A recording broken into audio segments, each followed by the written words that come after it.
Today, substance addictions are a serious issue affecting many areas of modern society.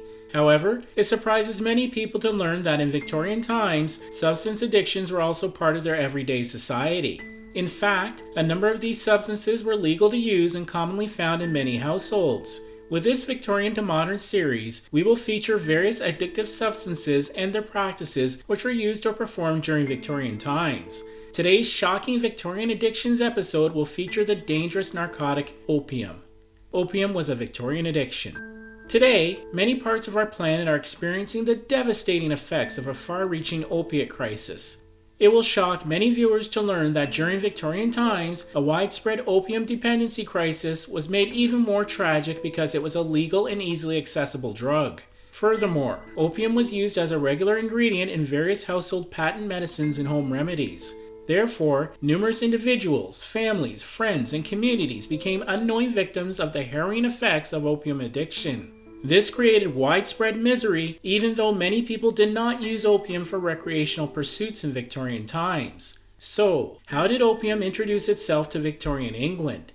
With the expansion of the British Empire during the Victorian era, British people were constantly being exposed to new customs and exotic products. Unfortunately, this included the introduction of addictive substances like opium in the 19th century. Surprisingly, opium was a legal product in 19th century England. In fact, some researchers estimate British annual consumption of opium at between 10 to 20 tons every year during this period.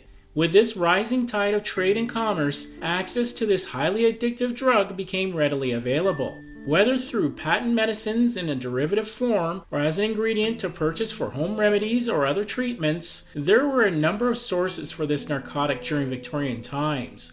Vendors included tobacconists, stationers, market halls, general stores, apothecaries, and even traveling hawkers. One finds this shocking, considering the common perceptions we have today of class-based Victorian society. For those that consumed opium for pleasure, researchers speculate it was the rigid nature of Victorian class society which led people to seek out opium as an escape from societal confines, boredom, and mundane responsibility. In addition, the increasing popularity of scientific culture during the Victorian era also contributed to an increase in self-experimentation, according to certain researchers. This area of self-experimentation was driven by a desire to learn more about the mind, body, and spiritual connections through an altered mental state. When using opium for pleasure in Victorian times, one infamous place of consumption comes to our minds. The opium dens, mentioned in popular Victorian literature and first-hand accounts from that period, were described as dingy, hot rooms separated by filthy curtains. These dark confines were said to be lamplit and smelled of stale opium smoke. These dens were often located in what was called the back parlor, located through a door at the rear of regular-looking shops. Most opium dens were found in London's East End at an area of the Dockland district near West India Dock Road. This was also a prime area of opium usage at the time. It was in this district that sailors and others connected to the shipping trade would be in close contact with the import of this addictive drug. Opium served at these dens was described as a thick, coarse treacle put on a piece of wood with a hole in it placed over a smoking pipe. This device was held over the flame of a lamplight and inhaled with long breaths. It will surprise viewers to learn that opium usage was not uncommon even in the English countryside, though the environment was not as harsh and oppressed as these opium dens. According to a report from 1864, the marshy fens area of England, which includes parts of Norfolk and Lincolnshire, also held various opium addicts. A particular case was a man that claimed his wife in South Lincolnshire had spent £100 on opium since they married, a tidy sum at the time. In another case, the researchers regularly witnessed men working the fields that dropped an opium pill in their beer before laboring. In the Fens area at that time, women were also noted as being frequent purchasers of opium, with the opium high described as elevation. Opium as a medicine, the quiet addiction. In general, during the Victorian era, opium was consumed by large parts of the population, including children. Tragically, various side effects from this consumption were widely ignored, with drug usage often viewed as inconsequential during Victorian times. Chemists were free to visit, and drugs were available without prescriptions over the counter. At chemists and other vendors, a wide range of opium remedies were available. These included proprietary and patent treatments, in addition to a chemist's own concoctions. There was even the raw opium ingredient on sale for people to make their own cheap homemade cures, like camphorated tinctures of opium, paregoric, for treating asthma and diarrhea in adults and children. Opium pills, sticks, and pellets were purchased as painkillers for soothing toothaches and coughing fits. Popular patented medicines in Victorian times contained opium or a derivative of this drug like Godfrey's cordial, also known as Mother's Friend, Mother Bailey's quieting syrup, Kendall Black Drop, and McMunn's elixir. However, it was the use of such medicines as an infant's quieter which was a true tragedy.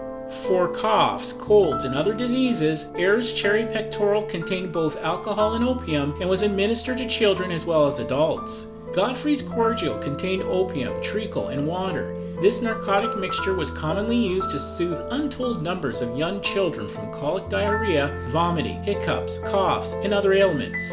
Widespread use during the Victorian era of these patented narcotic medicines were dangerous for children. Regular dosages or frequent overdoses resulted in many cases of severe illnesses, deficiency diseases, stunted mental development, and infant death. It will be shocking for viewers to learn that women were a substantial proportion of the opium-addicted population during Victorian times. In this era, women as a rule were more medicated than men. This was due to the fact that patent or proprietary medicines containing opium or its derivatives were widely prescribed as so-called women's friends. Whether it was childbirth, menstruation, depression, mood swings, or other female maladies, these opiate medicines were frequently prescribed to women as treatments by doctors. However, despite widespread usage in everyday lives during the middle of the 19th century, addiction at last became recognized as an important medical issue. With the passing of the 1868 Pharmacy Act, selling of opium was limited to licensed chemists, pharmacists, and druggists. Each bottle of opiates was also to be labeled as poison. Nevertheless, this did not curtail the usage of opium by many users, who were both physically and psychologically dependent upon opium. Towards the end of the 19th century, professionals like scientists and doctors began raising concerns about the dangers of drug addiction beyond accidental poisoning and limiting life expectancy. Their increasing awareness, along with a strengthening anti-opium movement, eventually led to the Dangerous Drug Act of 1920, banning opium and its derivatives for any use other than that deemed legal medical usage.